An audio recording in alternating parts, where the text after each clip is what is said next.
বন্ধুরা, আজকে একটা নতুন গল্প নিয়ে আসলাম তোমাদের মাঝে। এটা সত্য এবং বাস্তব জীবনের ঘটনা। শেষ পর্যন্ত শোনার অনুরোধ রইল। শুনলে তোমার মধু চলে আসবে। দেরি না করে চলো শুরু করা যাক। দুলাভাই, আপনি আমাকে গোয়াল ঘরে নিয়ে আসেন কেন? আমি বললাম, আজ আমি তোমার কোনো কথাই শুনব না। তোমার কোনো বাধা আমি আজ মানব না। দুলাভাই, আমি একটা বাচ্চা মেয়ে। আপনি আমাকে যেতে দিন। আমি পারব না আপনার সাথে। তুমি পারো আর না পারো সেটা আমার দেখার বিষয় না। আমি আজ তোমাকে কিছুতেই যেতে দেব না। তারপর দুলাভাই আমার সাথে জোর করে। বাকি ঘটনাটা গল্পতে বলছি। আমার বিয়ে হয়েছিল অনিল নামে একটা মেয়ের সাথে। আমার একটা 10 বছরের শালি ছিল। আমার শালিকে তো আমি বাচ্চা মনে করতাম, কিন্তু সে তো পুরাই নায়িকার মতো। আমার স্ত্রী প্রেগন্যান্ট হয়েছিল। তখন সে খুব অসুস্থ হয়ে পড়েছিল। তাই বাড়ির কাজকর্ম তার সেবার জন্য আমার স্বামীকে আমার বাড়িতে নিয়ে এসেছিলাম। কারণ আমার বউ যখন চিকিৎসার জন্য হসপিটালে গিয়েছিল আর আমি অফিস থেকে যখন বাড়িতে এলাম, তখন আমার স্বামী আমাকে বলল, দুলাভাই আসুন আমরা গোয়াল ঘরে যাই। তারপর আমার স্বামী আমায় গোয়াল ঘরে নিয়ে আমার সাথে যা করেছিল তা শুনলে তোমাদের মাথা নষ্ট হয়ে যাবে। আমার বর্ণিলা খুবই ছোট্ট মেয়ে, আর আমার এরকম মেয়ে পছন্দ। কিন্তু সমস্যা সেই সময় ছিল যখন অনিলা প্রেগন্যান্ট হয়। ডাক্তার তাকে বিদেশ নেওয়ার জন্য বলে, কেননা ওর ভিতরে ভিতরে খুব দুর্বল ছিল। আমাদের বাড়িতে এরকম কেউ ছিল না যে ওকে বসিয়ে সামলাতে পারে। এই কারণে আমাকে বাধ্য হয়ে আমার শালি সীমাকে আমাদের বাড়িতে রাখার জন্য আমার শাশুড়িকে বলতে হয়, কেননা বাড়িতে শুধু আমি একাই থাকতাম। আমার শুধু মা ছিল। সে অসুস্থ হলে শাশুড়ি আমার কথা শুনে আমার সাথে আমার ছোট শালিকে পাঠিয়ে দেওয়ার জন্য রেডি হয়ে গেলেন। আমার শালির বয়স 10 বছর, কিন্তু সে হয়তো একটু পাগলা টাইপের। আমাদের বিয়েতে সে আমার দিকে তাকিয়ে হেসে যাচ্ছিল। আমি ওর হাসির জবাবে যখন এসেছিলাম, তখন ও লজ্জাতে দৌড়ে বাইরে চলে গিয়েছিলাম। ওর ব্যবহার দেখে আমার খুব অদ্ভুত লেগেছিল। যাই হোক, আমার শাশুড়ি আমাকে ডেকে বলতে লাগলেন, সীমা, নিজের কাপড় চোপড় ব্যাগে ভরে রেডি হয়ে নে, তোর জামাইবাবু তোকে নিতে এসেছি। এই কথা শুনেও তাড়াতাড়ি করে নিজের ঘরে চলে গেল। আর কিছু সময় পরেই একটা ছোট্ট ব্যাগ নিয়ে বেরিয়ে এল। আমি বাইকে করে আমার শ্বশুর বাড়িতে এসেছিলাম। এই কারণে নিজের বাইকে ওকে বসতে হতো। আমি ওর ব্যাগ সামনে রেখে দিলাম আর ওকে পিছনে বসার ইশারা করলাম। ও মোটরসাইকেলে বসে পড়ল। এই অবধি ঠিকই ছিল, কিন্তু যখন অর্ধেক রাস্তা গেলাম, হঠাৎ এই ঘটনায় আমি চমকে উঠেছিলাম। কপাল ভালো যে আমি মেন রোডে নেই, না হলে হঠাৎ করে এই ঘটনায় হয়তো অ্যাক্সিডেন্ট করে ফেলতাম। আমি তাড়াতাড়ি করে মোটরসাইকেল সাইডে দাঁড় করিয়ে ওকে বললাম, এটা তুমি কি করছো? কারণ আমার শালি সীমা মোটরসাইকেলে বসে আমার সাথে দুষ্টুমি করছিল। তোমার যদি মোটরসাইকেলে ভয় লাগে আমায় বলো। তোমার যদি ধরতে হয় তাহলে তুমি আমার কাঁধের উপর হাত রাখবে। আমার কথা শুনেও তাড়াতাড়ি করে ঠিকঠাক হয়ে বসে এরপরে আমি ওকে বাড়িতে নিয়ে এলাম। অনিলকে দেখে খুব খুশি হয়েছিল। সমস্ত কাজ অনিল সীমাকে বুঝিয়ে দিয়েছিল। সীমা জলখাবার, অদিতি আর ঘরে নিয়ে দিত। আমার অফিসের কাপড় আয়রন করে দিত। একদিন আমি আমার বাথরুমে স্নান করছিলাম। বেশিরভাগ সময় যখন শরীর খারাপ লাগত তখন ঘর থেকে বেরিয়ে বারান্দায় গিয়ে বসতাম। এখনও বারান্দাতেই বসেছিলাম। তারপর গোসলে গেলাম। আমি বাথরুম থেকে বেরিয়ে হঠাৎ ঘরের মধ্যে সীমাকে দেখে রাগে আমার অবস্থা খারাপ হয়ে গেল। হয়তো আমার আয়রন করা কাপড় রাখতে এসেছিল, কিন্তু ও ফিরে যাওয়ার পরিবর্তে ড্রেসিং টেবিলের সামনে দাঁড়িয়েছিল। আমাকে দেখেও ঘাবড়ে গেল। আমি বললাম, তুমি এখানে কি করছো? কোনো লজ্জাশরম আছে কি তোমার? আমি বললাম, চলে যাও আমার ঘর থেকে, অদ্ভুত বোকা মেয়ে। সীমা আমার এরকম কথাতেও চোখের জল ফেলতে ফেলতে ঘর থেকে বাইরে বেরিয়ে গেল। আমি রাগে গজগজ করতে করতে নিজের কাপড় পরে যখন বাইরে এলাম, তখন অনিলার পাশে বসে কান্না করতে করতে বলেছিল, দিদি, আমাকে বাড়িতে রেখে এসো। আমি তোমাদের বাড়িতে থাকতে চাই না। জামাইবাবু সবসময় আমাকে বকতে থাকে। তোমার এই লিপস্টিক আমার ভাল লেগেছিল, তাই আমি একটু লাগাচ্ছিলাম। আমাকে ঘর থেকে বাইরে আসতে দেখে অনিল আমাকে বলতে লাগল, সুজন, কি সব কাজ করো না তুমি? আমার এই বাচ্চা বোনটিকে শুধু শুধু এত বাজে ভাবে বলছো কেন তুমি? বাড়ির সমস্ত কাজের দায়িত্ব ওর উপর এসে পড়েছে। বিয়ের আগে কোনোদিন আমি ওকে দিয়ে কোনো কাজই করাতাম না, কিন্তু এখনও আমার অসুবিধার কারণে এখানে এসেছে। তাই তোমার ব্যবহার ভালো রাখা উচিত, কিন্তু তার পরিবর্তে তুমি সব সময় ওকে বকতে থাক। আমি অনিল আর কথার কোনো জবাব দিলাম না, বরং বোকা দেখে অবাক চোখে ওর দিকে তাকিয়ে রইলাম। ওর বোঝা উচিত ছিল যে কোনো সময় ওর বোনের কোথায় থাকা উচিত আর কোথায় থাকা উচিত না। আমি জলখাবার না খেয়ে অফিসে চলে গেলাম। আমার হৃদয় থেকে বিরক্তি অনুভব হতো, কেননা ওর কাণ্ডকারখানা কিছুটা সেরকমই ছিল। একবার আমি ক্লান্ত হয়ে অফিস থেকে তাড়াতাড়ি বাড়িতে এসে দেখলাম সীমা ঘরের দরজা বন্ধ।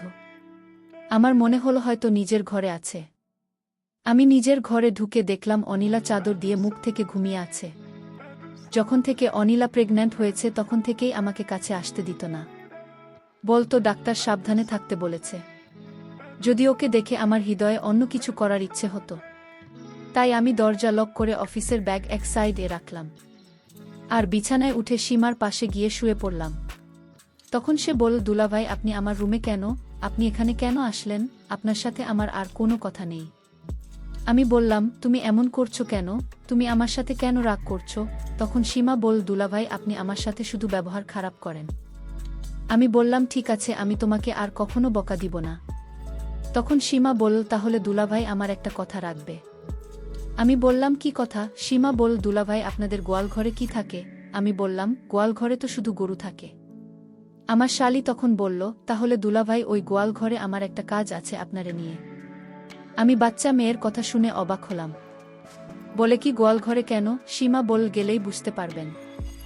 এর কিছুদিন পর আমি অফিস থেকে ফিরে এসে দেখলাম আমার স্ত্রী কোথায় জানি গিয়েছিল। আমি বললাম, তুমি কোথায় গিয়েছিলে? ও বলল, আমার পেটে খুব অস্বস্তি হচ্ছিল, এই কারণে পাশের বাড়ির মাসিমাকে নিয়ে ডাক্তারের কাছে গিয়েছিলাম। তাদের গাড়ি আছে, তাই তাকে নিয়ে ডাক্তারের কাছে চেক আপ করিয়ে এখনই ফিরলাম। আমি বললাম, ডাক্তার কি বলল? ডাক্তার বলেছে এই সময় রকম একটু হতে পারে, তার তিনি কিছু ওষুধ লিখে দিয়েছেন। দিন দিন ওকে খুব দুর্বল মনে হচ্ছিল। আমি অনিলকে বললাম, তুমি আরাম করো, আমি এখনই আসছি। আমি নিজের কাপড় বদলে ঘর থেকে বাইরে বেরিয়ে এলাম। সীমা সেই সময় রান্না বান্না করতে ব্যস্ত ছিল। আমি ওর কাছে এসে দাঁড়িয়ে পড়লাম। আমাকে দেখে ওর মুখের রং বদলে গেল। আমি নিজের মাথা নিচু করে নিলাম, কেননা তার কথা আমি রাখিনি। সে বলেছিল গোয়াল ঘরে যেতে। আমার মনে মনে জানতে ইচ্ছা করছে, সেই গোয়াল ঘরে কেন যেতে চায় একটা বাচ্চা মেয়ে?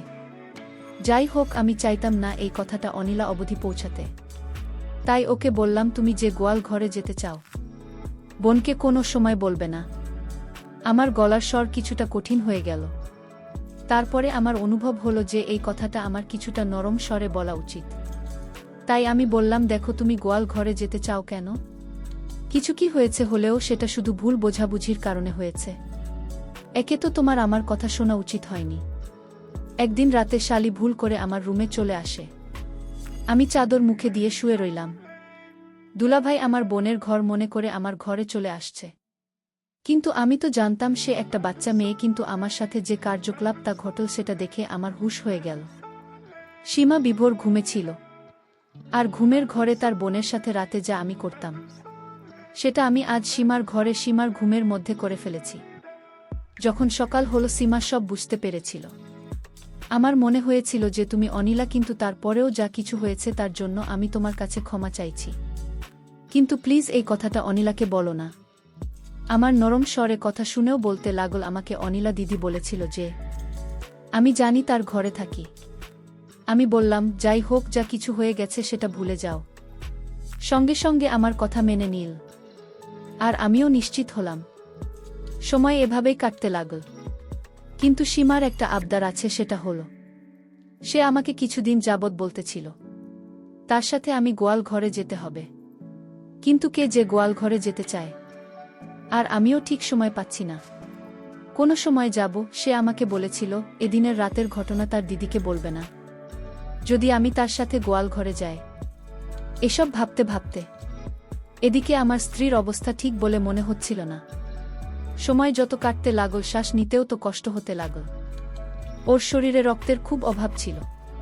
প্রায় দিনই ও ভিটামিনের ইনজেকশন দিত। ওর চোখের নিচে কালো ছাপ পড়তে শুরু করেছিল, গায়ের রং ফ্যাকাশে হতে শুরু করেছে। ডাক্তার যমজ বাচ্চার কথা বলেছিল, হয়তো এই কারণেই খুব বেশি দুর্বল হয়ে গিয়েছিল।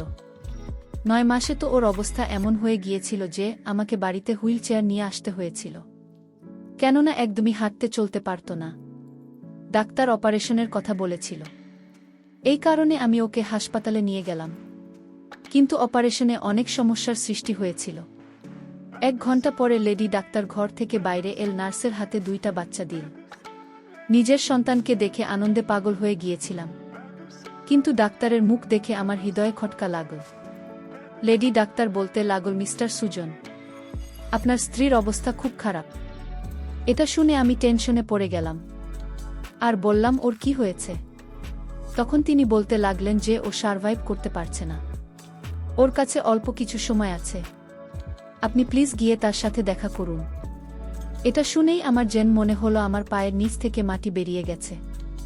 আমি বললাম, এসব আপনি কি বলছেন? কিছুই হতে পারে না। আমি দৌড়ে তার কাছে এলাম এবং দেখলাম খুব কষ্টের শ্বাস নিচ্ছিল। আমি ওর কাছে গেলে ওর চোখ থেকে জল গড়িয়ে বালিশে প্রবেশ করেছিল। আমাকে দেখে ও হালকা একটু হাসার চেষ্টা করল। আমি ওর কাছে গিয়ে বসে পড়লাম। ওর চোখের জল ফেলেই চলছিল। আমি ওর হাত ধরে বললাম, কিছুই হবে না, তোমার দরকার হলে আমি জলের মতো পয়সা খরচ করব, তুমি ঠিক হয়ে যাবে। কিন্তু খুব কষ্টে ভাঙাচোরা শব্দ বলতে লাগল, তুমি যা কিছুই করো না কেন আমি বুঝে গেছি যে আমার কাছে সময় খুব কম। আমার স্ত্রী বলতে লাগল, সুজন প্লিজ আমার বাচ্চাদের জন্য সৎমা নিয়ে এসো না, তার থেকে তুমি সীমাকে বিয়ে করে নিও। ওর কথা শুনে হতভম্ব হয়ে ওর দিকে তাকিয়ে রইলাম। হঠাৎ হওয়া এই অবস্থার জন্য আমি একদম রেডি ছিলাম না। আমি বললাম, এরকম কথা কেন বলছো তুমি? তোমার কিছুই হবে না, ভগবানের জন্য এরকম কথা বলো না। অনিলা হঠাৎ করে নিঃশ্বাস নিতে খুব কষ্ট হচ্ছিল। আমি ডাক্তারকে ডাকতে শুরু করে দিলাম। আমি চিৎকার করে করে সমস্ত স্টাফকে এক জায়গায় করে ফেললাম। ডাক্তার তাড়াতাড়ি নার্সকে ইনজেকশন দিতে বললেন। সমস্ত লোক আশেপাশে দাঁড়িয়েছিল। আমার চোখ দিয়ে জল পড়তে লাগল। কিন্তু এত কিছুর পরেও আমাদের ছেড়ে চলে গেল। আমার গুণটি সেই সমস্ত পুরুষদের মধ্যে হয়তো যারা নিজের স্ত্রীর জন্য সমস্ত স্বপ্ন, সমস্ত আবেগ কন্ট্রোল করতে পারে না। এর সাথে আমার এরকমই বন্ধ ছিল ওর শান্ত স্বভাব। আমার হৃদয়ে ওর জন্য আলাদা জায়গা করে নিয়েছিল। ওর প্রতি আমার গভীর ভালোবাসার কারণে আমি কখনো সীমাকে নজর উঠিয়ে দেখিনি। আমি কান্না করে বলতে লাগলাম, তুমি আমাকে এভাবে ছেড়ে দিতে পারো না। সবই তো আমরা জীবন শুরু করেছিলাম, আমরা একসাথে জীবন কাটাতে চেয়েছিলাম, কিন্তু ও আমাকে ছেড়ে চলে গেল। ডাক্তার আমাকে বললেন, আপনি একটু শান্ত হন। এখনো অবধি সীমায় কথা জানত না যে অনিল আমাদেরকে ছেড়ে চলে গেছে। যখন আমি ঘর থেকে বাইরে এলাম তখনও বলতে লাগল, দিদির শরীর কেমন আছে জামাইবাবু? আমার চোখ থেকে জল ঝরছিল। আমি নিজের বাচ্চাকে ওর থেকে নিয়ে ওকে বললাম, সে আমাদেরকে ছেড়ে চলে গেছে, আর কখনো ফিরে আসবে না। এটা শোনার সাথে সাথে সীমা কান্না করতে করতে বলল, আপনি মিথ্যা কথা বলছেন। আমি আমার শাশুড়িকে ফোন করলাম, একটা ভূমিকম্প যাতে আমাদের উপরে পাহাড় ভেঙে পড়েছে। আমার শাশুড়ি কান্না করতে করতে অবস্থা খারাপ করে দিয়েছিল। 3 দিন সীমা আর আমার শাশুড়ি আমার বাড়িতে থাকল। তারপরে আমার শাশুড়ি বলতে লাগলেন, আমি বাচ্চাদেরকে আমাদের বাড়িতে নিয়ে যাই, এখানে ওদের দেখার মতো কেউ নেই। আমি সেই সময় না করলাম না। আমি অনিল আর চিন্তায় ছিলাম যে এখনো হাসতে হাসতে বাইরে বের হয়ে বলবে, সুজন তুমি কেন উদাস হয়ে আছো? আমি এখানে তোমার কাছে আছি। 1 মাস পার হয়ে গিয়েছিল। আমি আমার অফিস জয়েন করে নিয়েছি। আমার তখন অনিলের কথা মনে পড়ছিল, কারণ অনিলা বলে গিয়েছিল আমি যেন তার ছোট বোনকে বিয়ে করি। আমি যদি তার কথা না রাখি তাহলে তার আত্মা কষ্ট পাবে। আর তাই আমার শালী সীমাকে বললাম, আমি জানি তুমি কেন গোয়াল ঘরে যেতে চাইতে, তোমার আর গোয়াল ঘরে যেতে হবে না। আজ আমরা এই ঘরেই থাকব, যেভাবে তোমার বোন আমার হয়ে থেকেছিল। সীমা ও তার বোনের কথা ভেবে আমার সাথে রহিয়া গেল। বন্ধুরা, আজকের গল্পটি তোমাদের কাছে কেমন লাগলো তা অবশ্যই কমেন্ট করে জানাতে ভুলবেন না। আর এরকম নতুন নতুন গল্প পাওয়ার জন্য আমার চ্যানেলটিকে সাবস্ক্রাইব করে পাশে থাকবেন। ধন্যবাদ।